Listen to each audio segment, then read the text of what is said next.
राधे राधे दोस्तों, हमारे चैनल में आप सभी का स्वागत है।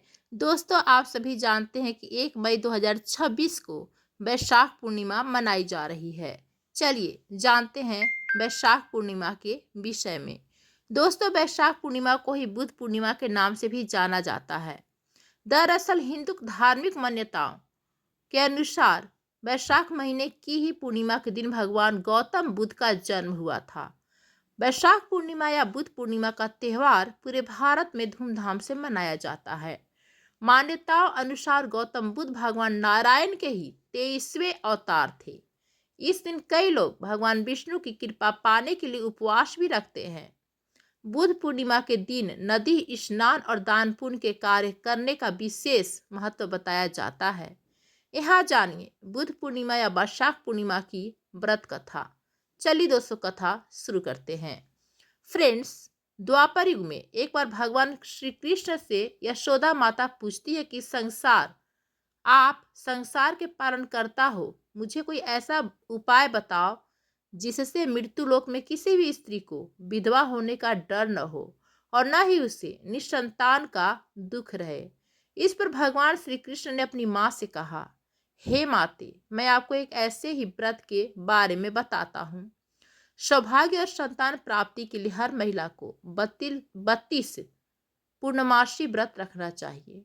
यह संतान और सौभाग्य की रक्षा के लिए बेहद फलदायी है। मैं तुम्हें विस्तार से बताता हूँ। कांतिका नामक एक नगर में चंद्रहास्य नाम का राजा राज्य करता था।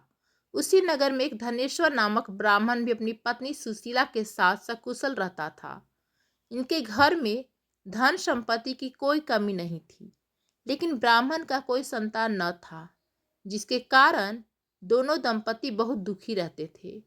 एक बार उस नगर में एक साधु आया, जो आसपास के सभी घरों से भिक्षा मांगने के बाद गंगा नदी किनारे बैठकर भोजन करके जीवन यापन करता था। लेकिन वह साधु धनेश्वर ब्राह्मण के घर भिक्षा मांगने कभी नहीं जाता था। साधु के ऐसे बर्ताव देख सुशीला और धनेश्वर बहुत दुखी हुए। उस साधु से पूछे कि आप सभी के घरों से भिक्षा लेते हो, लेकिन हमारे घर से नहीं, ऐसा क्यों? साधु महाराज, ऐसा क्यों? तब साधु ने जवाब दिया कि तुम निसंतान हो। ऐसे घर से भिक्षा लेना पतितों के अन्न के समान होता है और मैं कभी भी पाप का भागीदारी नहीं बनना चाहता। बस यही कारण है कि मैं तुम्हारे घर से भिक्षा नहीं लेता हूँ। यह सुनकर धनेश्वर बहुत दुखी हो गया और साधु से पूछने लगा, हे महाराज, ऐसा कोई उपाय बता जिससे मुझे संतान सुख प्राप्त हो। तब साधु ने ब्राह्मण दंपति को 16 दिन तक माँ चंडी की पूजा का सलाह दिया। इसके बाद धनेश्वर और उसकी पत्नी दोनों इस व्रत का पालन करने लगे। दंपति की इस आराधना से माँ काली प्रसन्न हुई। उनके सामने माँ काली प्रकट हो गई और सुशीला को गर्भवती होने का वरदान दिया। साथ ही उस ब्राह्मण दंपति को पूर्णिमा के दिन पूजा की विधि बताया। माता ने कहा, प्रत्येक पूर्णिमा के दिन दीपक जलाना, सभी पूर्णिमा को दीपक की संख्या बढ़ाती जाना।